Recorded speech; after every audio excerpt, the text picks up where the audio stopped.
Procedure of formation of company. Procedure of formation of company की यहाँ पे आप देख रहे हैं, जैसे कि ये चार्ट बताया गया है। First is A, that is promotion, and second is B, promotion to obtain certificate of incorporation. अब इसका प्रोसीजर क्या है, that we will study in discuss. First point, promotion. The idea to bring a company into being and to make preparations for the same. The executor of idea of company promotion is called promoter. At this stage, following points are to be considered by the promoter. अब promoter जो है वो क्या क्या करता है, उसके दिमाग में क्या आइडियाज़ आते हैं, उसे क्या क्या चीज़ें फॉलो करनी पड़ती हैं, वो हम देखेंगे। और जो आइडिया आते हैं कंपनी में, लाइक ये प्रिपरेशन करना है, इसके बाद ये स्टेप्स करने हैं, उसके बाद वो स्टेप्स करने हैं, ये सारी चीज़ें जो हैं एक प्रमोटर के माइंड में आती हैं। कौन सी आइडियाज़ को किस तरीके से एक प्रॉपर वे में लाना है, कैसे काम करना है, करवाना है, वो जो है प्रमोटर के माइंड में होता है। ये सारी चीज़ें कि प्रिपरेशंस को किस तरीके से ज़्यादा बेटर बनाना है, और ये बेटर करने के लिए जो भी आइडियाज़ आते हैं ये प्रमोटर जो है अपनी टीम को एक्सप्लेन करता है और उनसे वो चीज़ें करवाता है ताकि उनको भी जो है एक प्रमोशन मिल सके। Then first point, idea of promotion of a company, कि कंपनी का जो है प्रमोशन कैसे हो सकता है। तो idea of promotion arises in the mind of promoter.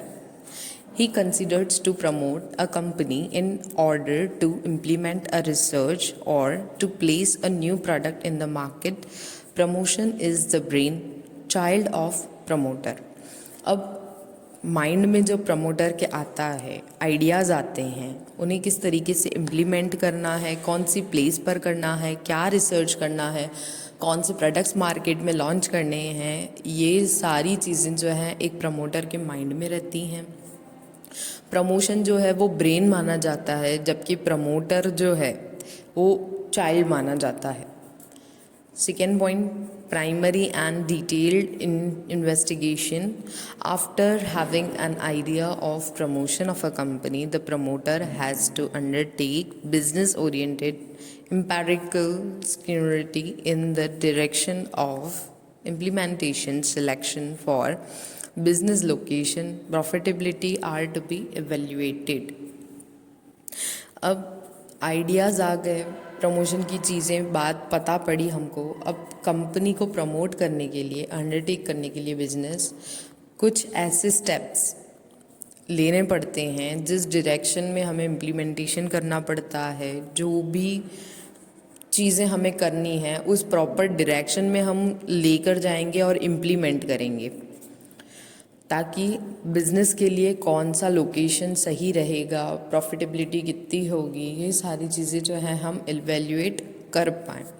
After primary test, a detailed analytical evaluation is established, or we can say it is a very essential thing.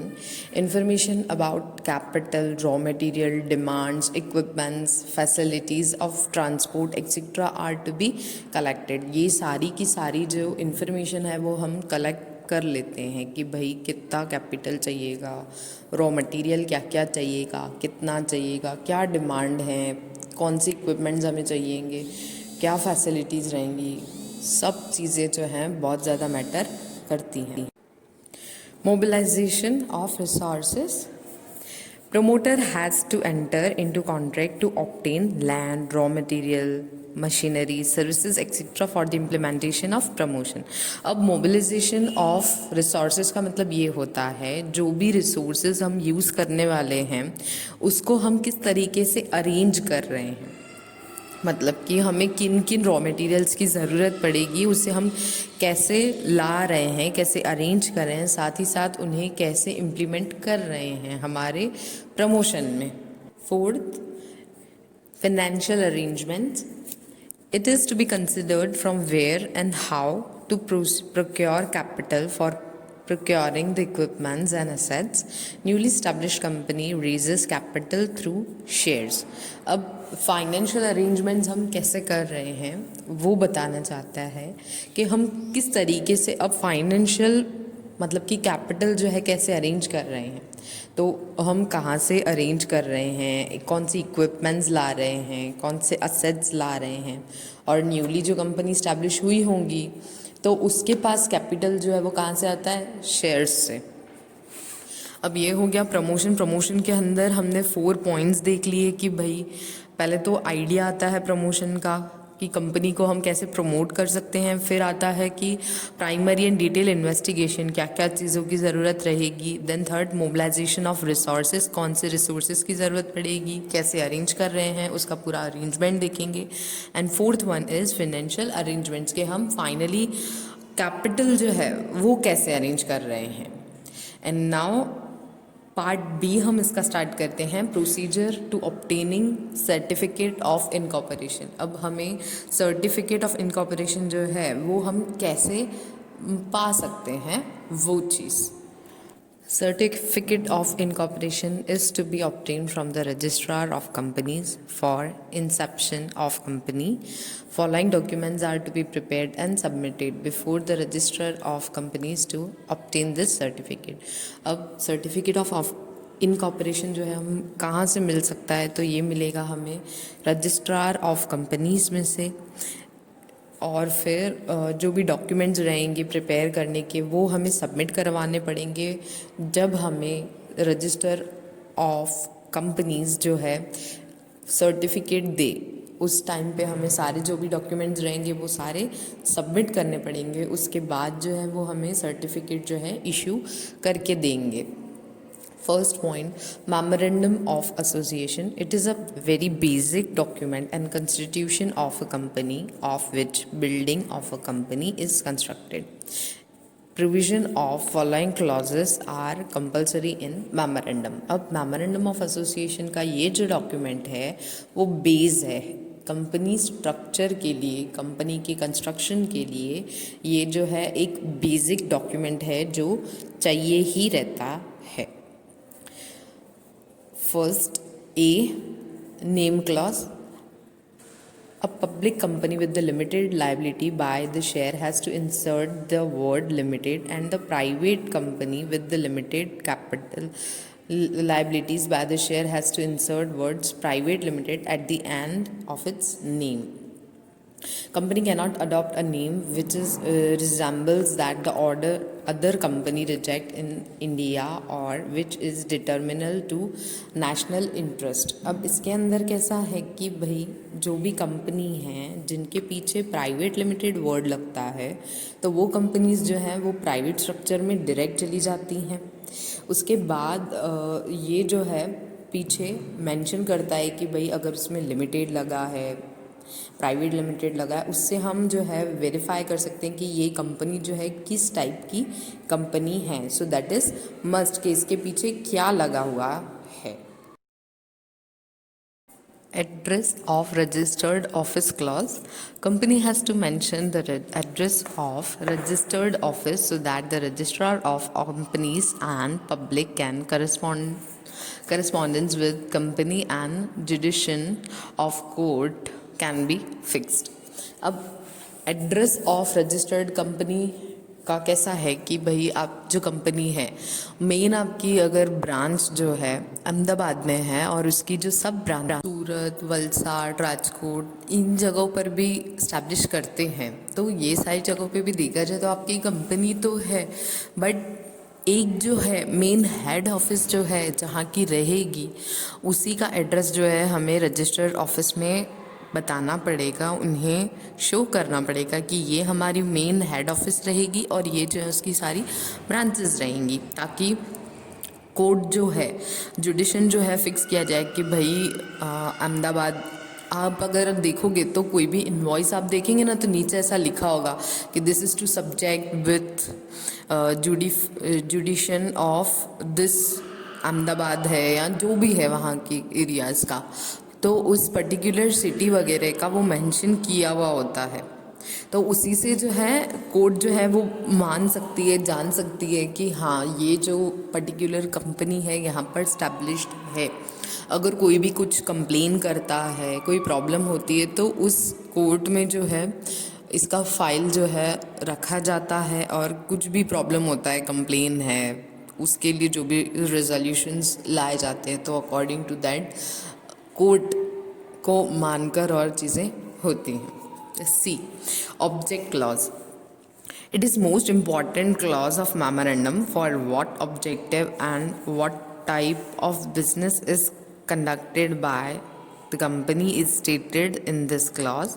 The company cannot perform activities except for the goal for which company is established. अब most important thing जो है क्या है कि आप किस type का business जो है establish कर रहे हैं, किस टाइप की कंपनी जो है आप कंडक्ट कर रहे हैं, उसका गोल क्या है, किस तरीके से आप पूरी जो उसकी एक्टिविटीज़ हैं परफॉर्म करने वाले हैं, कौन सी ऐसी चीज़ें हैं जो आपको नहीं करनी चाहिए परफॉर्म, कौन सी ऐसी सारी की सारी एक्टिविटीज़ हैं जो आप नहीं करेंगे, वो सब जो चीज़ें हैं वो पूरी की पूरी उसमें इस्टेब्लिश की जानी चाहिए। पूरी गाइडलाइंस जो है वो रेडी होनी चाहिए, उसके अंदर वो सारी चीज़ें जो है मेंशन होनी चाहिए।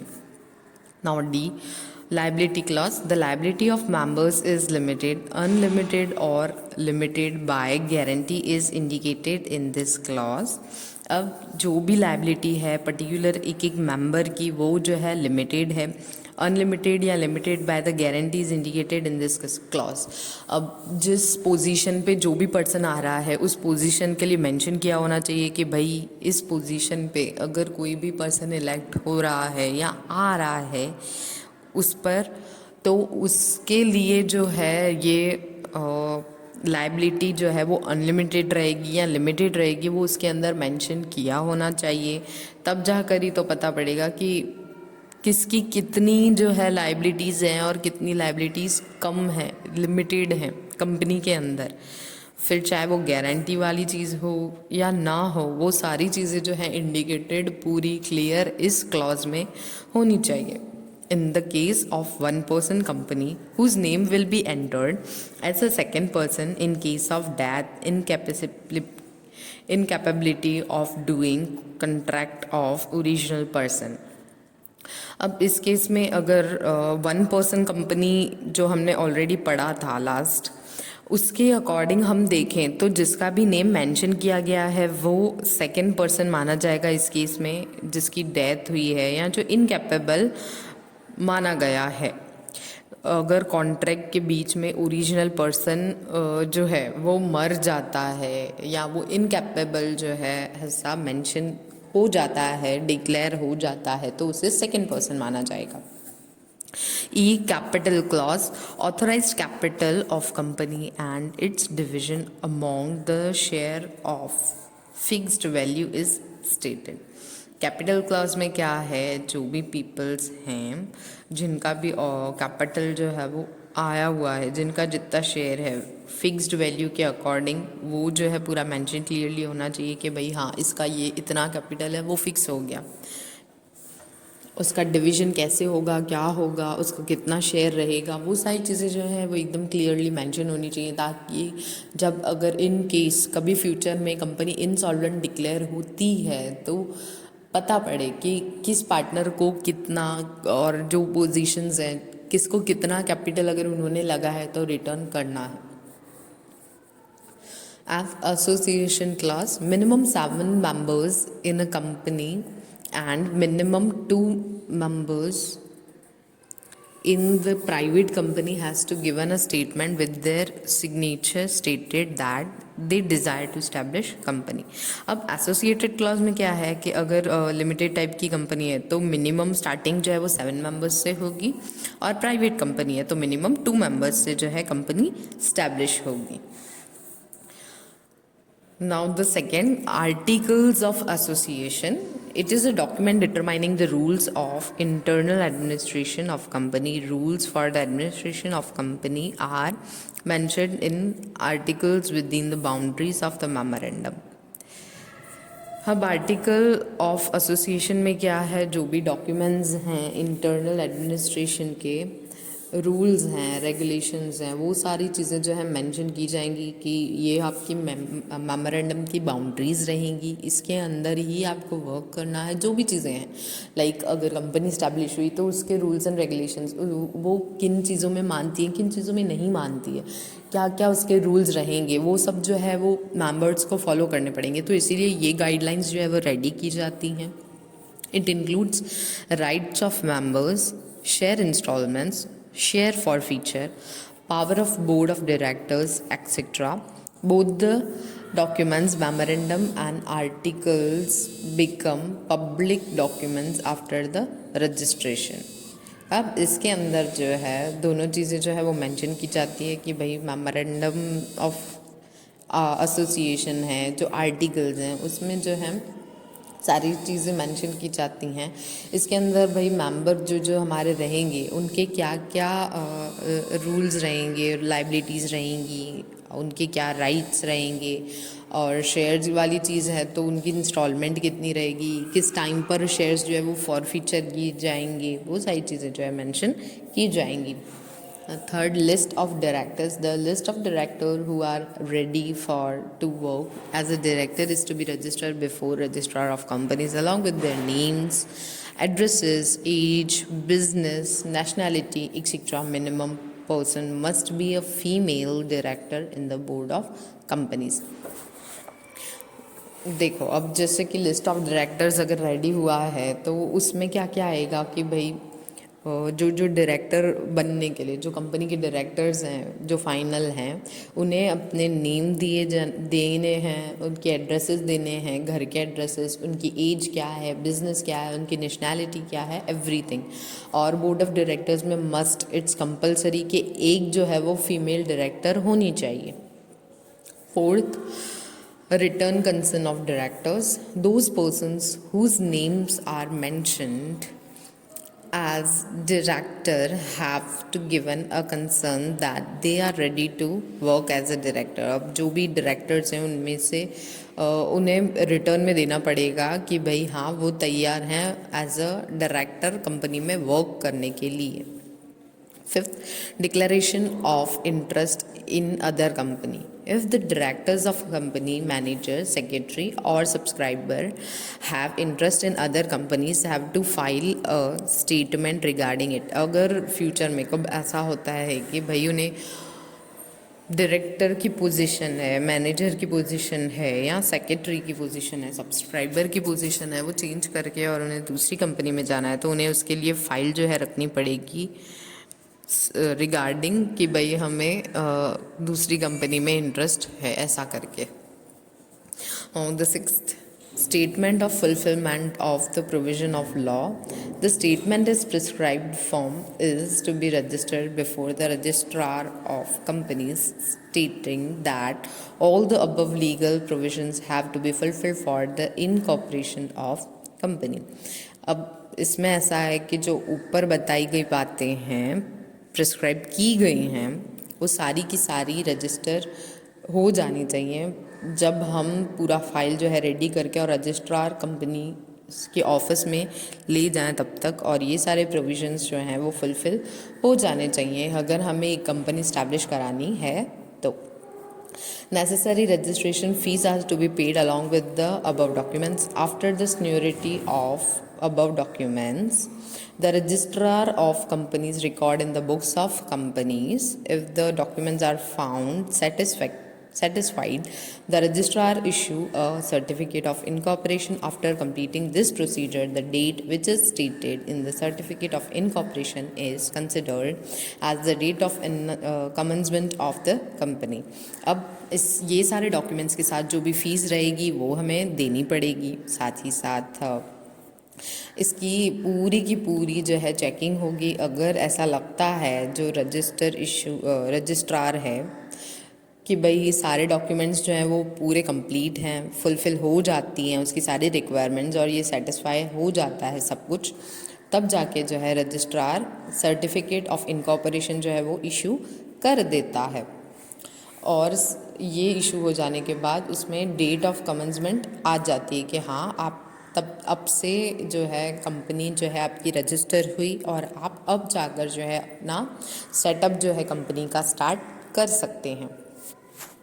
Along with the issue of certificate of incorporation, the register of company allots the corporation in identification number जिसे CIN कहा जाता है, corporate identification number, to the company, which becomes identifier of the company, and it is mentioned on the certificate of incorporation. Company has to preserve original documents and statement of information as it is registered office till the wind up the company.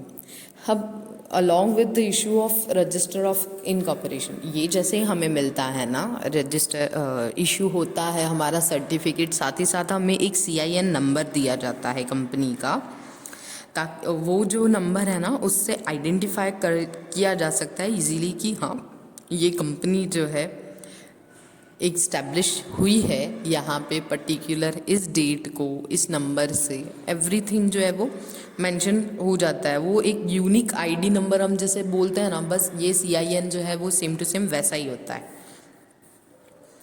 Private company can start the business after completion of this procedure, while the public company can allot the shares after fulfilling the conditions of minimum subscription through the issue of prospectus. अब private company जो है ये procedure जो है complete हो जाएगा उसके बाद स्टार्ट कर पाएगी, लेकिन पब्लिक कंपनी जो है वो इतना स्टार्ट करके और उसके जो शेयर वगैरह हैं वो कंपनी डाल सकती है मार्केट में, और उसके मिनिमम सब्सक्रिप्शन से जो है ये प्रॉस्पेक्टस जो है वो इशू हो जाता है, तो उसमें इतनी ज़्यादा प्रॉब्लम नहीं आती है.